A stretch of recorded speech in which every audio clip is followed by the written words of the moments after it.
On the foggy banks of the Klamath River in Northern California, members of the Yurok Tribe are casting their fishing nets.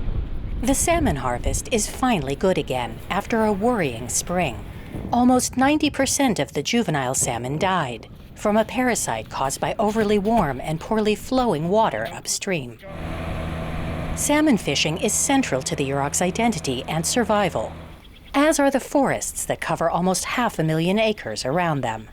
But these assets became attractive to settlers. As America grew, as we prospered, its appetite grew as well. Its need for lumber, for building supplies.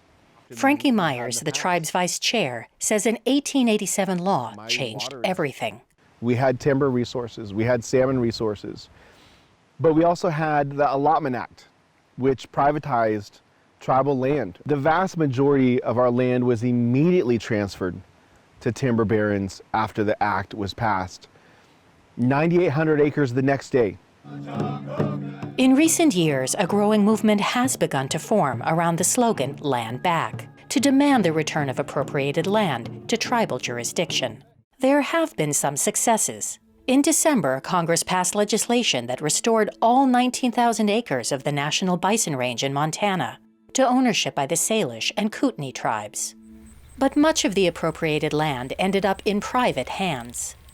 In the Yurok's case, it was eventually owned and logged by Green Diamond Resource Company. 13 years ago, the Yurok began negotiations to try to get it back. We tried to, at first, to have discussions about the wrongs that had happened, the atrocities that we went through, the theft of our land, to see if there was a way that we could simply have the land transferred back to the tribe. That met with not a positive reception. Finally, in what Myers describes as a nexus of doing good and making a profit, Green Diamond agreed to start selling plots of the forest back to the tribe. Over the past decade, the Yurok have bought back more than 70,000 acres of their original territory.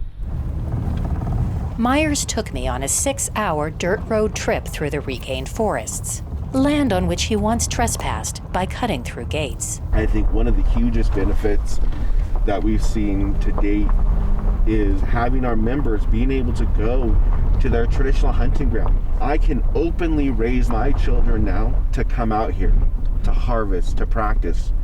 They're not criminals, and I'm not a criminal for showing it. At the end of the road, the pristine and sacred Blue Creek. Blue Creek has some of the densest diversity in the entire nation. We have 4 runs of salmonids. We have bear, bald eagles. We have a diversity of plant species. We have beautiful redwoods. This is a true jewel. To help the Yurok buy the land, an environmental group called Western Rivers Conservancy raised government grants and donations. But the tribe still had to take out a $21 million loan. To pay it back, the tribe pushed to join California's carbon cap and trade market. Now they get paid for each metric ton of carbon dioxide their forests convert to oxygen on behalf of companies emitting more than their cap allows. This could be how we could meet our needs. We wouldn't have to log all of our land. We could implement our land management, and we could also, at the same time, pay our debt that we had for it. But some environmental groups question both the efficacy and the ethics of carbon offset. There are critics, though. Absolutely. It allows polluters to keep polluting. How do you feel about that? I was a critic of the carbon offset program. I had questions about the morality of carbon offset. I questioned whether or not it was really going to make an impact. We think the good outweighs the negative, and we work diligently to make sure that our partners are truly making a difference, that are truly making a change. They won't reveal how much they make, but the income is enough to pay down their loan, put money towards more land purchases, invest in local businesses and their school, and implement conservation efforts that meld current technology with indigenous practices. This includes improving the habitat for the 4 types of salmon so crucial to Yurok life. It's just like us. You know, we have a better home, you have a better life, you have a better family, you feel better. We're doing that same thing for salmonids. But that starts with the data. We got to figure out what's here. We have a world-class fisheries design team. They rebuild the creek to create new habitat, to create new channels that will benefit our salmonid population. Meanwhile, the Yurok are sustainably logging their regained forests, thinning to allow more mature trees to flourish and to reduce the risk of uncontained fire. The Yurok were encircled with forest fires this summer, along with much of the Pacific Northwest. When we talk about fire, there is a conversation that happens with the assumption that fire is bad. That's not our view as Indigenous people. Fire is no worse for the environment than the river that runs through it or the rain that falls. What we want on the ground is nice, slow, cool burning fire, as opposed to high intensity, canopy, catastrophic fires. You do this side, put it right there. Today, Frankie Myers can take his son Shragon salmon fishing on the Klamath River, knowing that part of their ancestral land is back in their hands. The tribe is now exploring buying more parcels. But underpinning this success is the reminder that the land wasn't donated back, or even won through a legal battle. Is there a risk, though, that you're disincentivizing the handful of organizations or people who may have wanted to just give it back? If there's money to be made, why do the right thing? I think that's a good question. I think after 150 years, if we haven't been given the land back yet, they're not going to give it back to us. End of the day, this is still America. There are still profits that need to be made. We did have to have a lengthy internal discussion about whether or not it was okay for us to buy land that was stolen from us. My elders, the people who came before me, they gave us direction. Get your land back.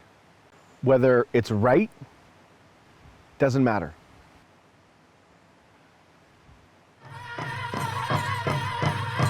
Ladies and gentlemen, good evening from Kamai, Idaho. The Chief Looking Glass Powwow is the cultural and social event of the year for the Nez Percé tribe.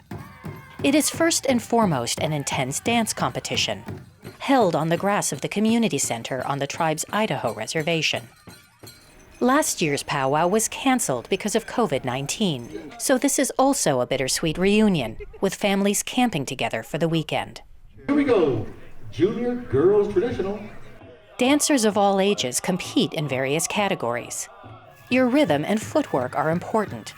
So is your personal flair, including the design of your regalia. These are empty imitation, but the real ones are only 2 comes with every animal. So if you have this many on there, your husband would have to be a very, very good hunter. Well, you have no one to blame but yourself if you're out of shape, because you had a whole year to get into shape. Amidst the lighthearted banter and impressive athleticism, there is also a nod to the tribe's tragic history, its war with the U.S. Army and expulsion from its homeland.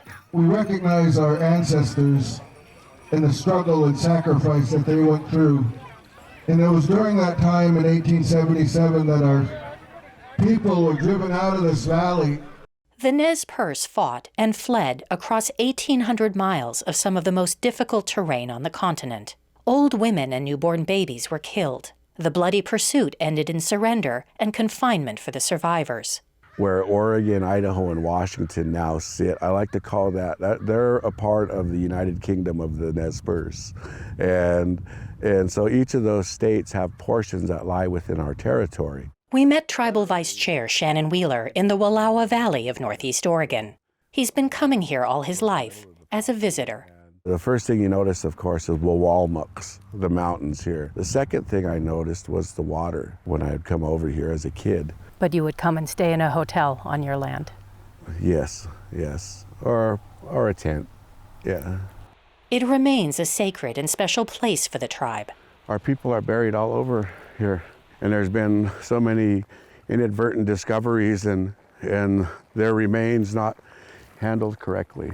The Nez Percé had lived on this land for 16,000 years. The U.S. government granted them rights to 7.5 million acres, including the Wallowa Valley, in an 1855 treaty made in exchange for access to trade routes to the Pacific. We agreed to live in peace. We agreed to do the things that we promised within the treaty, and our people upheld those things. And the U.S. had accepted that. Yes. And then changed their mind. After gold was discovered, it took like 14 years, and then the United States Army, well, we're going to forcibly remove you now. Their land was reduced to a reservation only 5% the size of the tribe's original territory, much of their sacred spots and rich farmland excluded. At the heart of the lost territory sits Amsakspa, or Land of the Boulders, where the most famous of the Nez Percé leaders, Chief Joseph, held his council. Today, the nearby town of Joseph, Oregon has become an artsy tourist destination, celebrating Chief Joseph, but with little hint of the ethnic cleansing that led to the creation of towns like this. Amsakspa became the Hayes family farm, but the last of the Hayes family died in 2014. And then, last year, a tribe official got word. The property was for sale. Another bidder wanted to put a housing development on the land, but the Nez Percé pulled together $3.3 million to buy it themselves. Coast to coast, other tribes are also buying back their lost land when it hits the market. In Maine, the Passamaquoddy saw a real estate listing, and with the support of an environmental consortium, bought back Pine Island. And what an honor to be above our lands. They had been given it in thanks for their assistance to the colonists during the Revolutionary War, but lost it when Maine became a state in 1820. Near California's Big Sur, the Esalen tribe bought the 1,200-acre Adler Ranch, again with the help of a nature conservancy. An Esalen representative likened it to getting back the tribe's Sistine Chapel. And just a few hours north, the Yurok Tribe has spent 10 years slowly buying back more than 70,000 of the 500,000 acres once taken. Back at the Idaho powwow, Nez Percé tribe members see their purchase as a reassertion of their identity. The government has had control over us, the Army has had control of us, the Christian churches have had control of us, and now we're getting back some of our power that we had in the past. It does bring that healing, and it also brings a responsibility for us to take care of that land again. I can't wait to go camp on that land, just to set up a teepee, set up a tent. And this past July, a moment 144 years in the making. The Nez Percé returned on horseback to the land they now again own for a blessing ceremony. Those same bloodlines that had to leave are still alive, and that's what this ceremony was for, to be able to let those emotions out so that our people could walk from this day forward with a better heart. Behind this good news, though, is the lingering question of whether paying for land rewards historical wrongs. The owner of this land, though, he called it a business transaction. Yeah, he was definitely all about business, and he benefited from it. There are people who might watch this and say, problem solved, they'll just pay for it. Are you worried that you're setting a bad precedent? If we set a precedence of this is the way that we have to do it, then that's what we're having to do. At some point in time in the future, we would hope that the federal government would see that what we did was wrong. This tribe and these people need to be compensated for that. We have to fight for every ounce that we get, and if we have to pay for some of it, then that's what we have to do.